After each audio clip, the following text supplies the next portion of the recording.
He was on vacations, but they brutally murdered his family. His quest for revenge made him realize it was not his enemies, but friends who killed his happiness. So, on that day, he vowed for kind of revenge that will shock you. Welcome back to Paramount Recaps. I don't have many subscribers, but your single comment is a ray of hope to motivate me.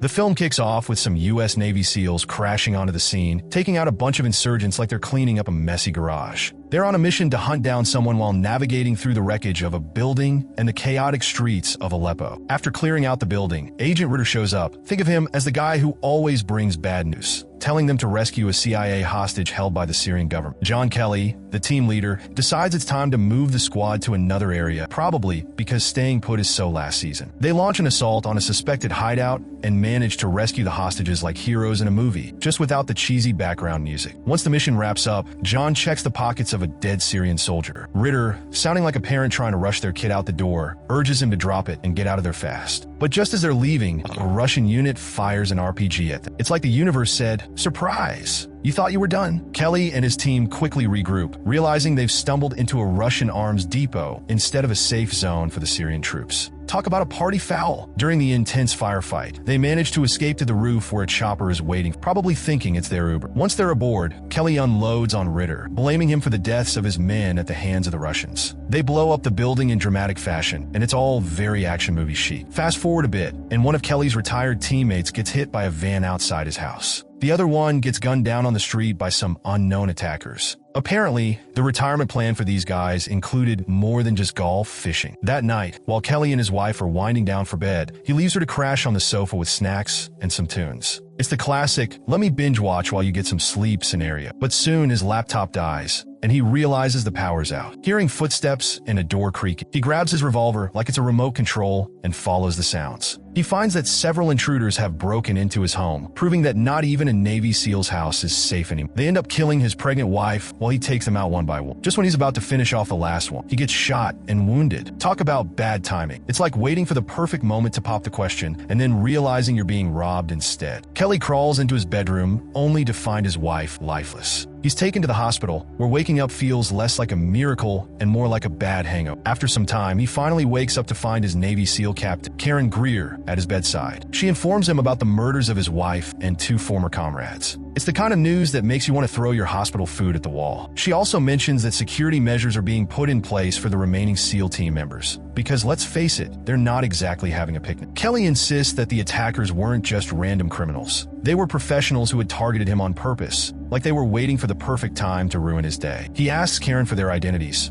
but she claims she doesn't have that information. She advises him to take it easy while the investigation is underway. Easy for her to say, right? Once he recovers, Kelly joins a U.S. Army Special Forces unit because obviously joining more military units is the way to go. Meanwhile, the Secretary of Defense meets with Agents Ritter and Greer to discuss the situation. Agent Ritter spills the beans that the attackers are actually Russians, soldiers and members of the Russian FSB, Federal Security Service. He explains that Kelly and his team had a not-so-friendly encounter with the FSB in Aleppo while rescuing the CIA hostage, and now the Russians are retaliating. It's like a bad sequel to a movie nobody wanted. A bit later, Karen returns to Kelly with news that the Russians are responsible for killing his wife and former teammates. She informs him that the CIA is pulling back on the investigation, but gives him files on the passport facilitators in the US. One of them, Andre, was the guy who helped the Russians get into the country. With this crucial info in hand, Kelly gears up to get revenge for the deaths of his wife and friends, because vengeance is always a good motivator, right? Next, Kelly heads to Andre's office while pretending to be drunk. But Andre's security won't let him through and sends him packing, probably thinking he's just a party crasher. Not to be deterred, Kelly gets into his truck and decides to follow Andre. On the highway, he tails Andre's car and ends up crashing into him at a turn, boxing him and so he can't escape. This is the ultimate not-so-fast move. He sets Andre's car ablaze and gets inside, threatening him while shooting him in the leg. Andre must be wondering how he got into this mess. After some struggle, Andre finally reveals that the name of the fourth Russian member of the crew is Viktor Rykov. Once he gets the name, Kelly exits the vehicle, but is immediately apprehended by the police. It's like the universe has a sick sense of humor. Karen later visits him in jail, telling him he's in deep trouble for killing Andre. Everyone in the office is fuming over his actions since it's likely to provoke the Russians. But Kelly is adamant that he's going after everyone involved in his wife's murder. He also mentions he knows something they don't, and if they want to know, they need to get him out of jail. Shortly after, a U.S. Marshal arrives and tells Kelly he needs to come with. The Marshal hands him a phone to talk. When Kelly picks it up, it's Karen asking to join him with the Marshal. Kelly then heads to a secret meeting at an undisclosed military site. They ask him to share the intel he has, and he drops the name Viktor Rykov. Soon after, Ritter drops a bombshell. Viktor is a Russian spy tangled up various shady dealings in the U.S. He adds that the CIA has been trying to catch him for a long time, but has always come up short. The Secretary of Defense pipes up, saying Viktor is currently hiding out in Russia. Kelly, fired up, insists on going after him, and the Secretary gives him the green light. Next thing you know, Kelly, Lieutenant Commander Karen, and their crew are gearing up to hop on a flight to Russia. Ritter shows up and mentions he'll meet them in Moscow. They board the plane, but things take a wild turn when they near Russian airspace. Suddenly, the Russian Air Force intercepts them, demanding they land at Murmansk Airport. When the pilot refuses, they open fire on the plane, hitting the wing. The aircraft crashes into the Barents Sea, landing on Russian soil. After the crash, Kelly and his team scramble to get out of the water. They find refuge in a Russian safe house and stumble upon Ritter scheming with two Russians over some cash on the table. Kelly confronts Ritter, accusing him of betrayal, and forces him to come clean about his intentions. Ritter admits he arrived after the plane attack, thinking they were all dead, and that he's there to finish the job of capturing Viktor. He reveals that he hired the two Russians to help them find Viktor. Just as Kelly is about to pull the trigger on Ritter, Karen shows up, pleading with him to stay calm. He manages to rein in his anger and spares Ritter's life. Ritter then leads them to Viktor's place. When they arrive, Kelly finds Viktor's bodyguards already taken out. Viktor appears, wearing a suicide vest, and greets Kelly, claiming he knew they were coming to kill him. He assures Kelly he didn't plan the hit on him and his pregnant wife. Kelly listens as Viktor insists they're both pawns in a larger game. Before Kelly can say anything, Viktor detonates his vest, blowing himself up. Amid the chaos, a sniper takes out Dallas, one of Kelly's team members. They struggle to locate the sniper, but eventually they manage to take him out. Meanwhile, the Russian police and military surround the complex, forcing Kelly to redirect his team to escape through the back. Kelly turns to face the cops on the rooftop, setting off an explosive that takes out several officers while his team makes a break for it in a van. Ultimately, he manages to slip away, disguising himself as a Russian soldier with a tear gas mask. He makes his way to the coordinates in a Russian vehicle, where Karen meets him and drives him to a boat. They make a hasty exit from Russia, along with the remaining team members, Karen and Ritter. On the boat, Kelly presses Ritter about Viktor and his connection to the CIA. Ritter shares details about his career and instructs Kelly to grab a bag of cash and disappear somewhere off the... He promises to report Kelly as dead to the CIA. Later, while Secretary Clay is in a restroom at a restaurant, Kelly shows up to confront him about his true motives for sending him to Russia, bringing up the shady discussions about Viktor. When Clay struggles to respond, Kelly kidnaps him, taking him to his car.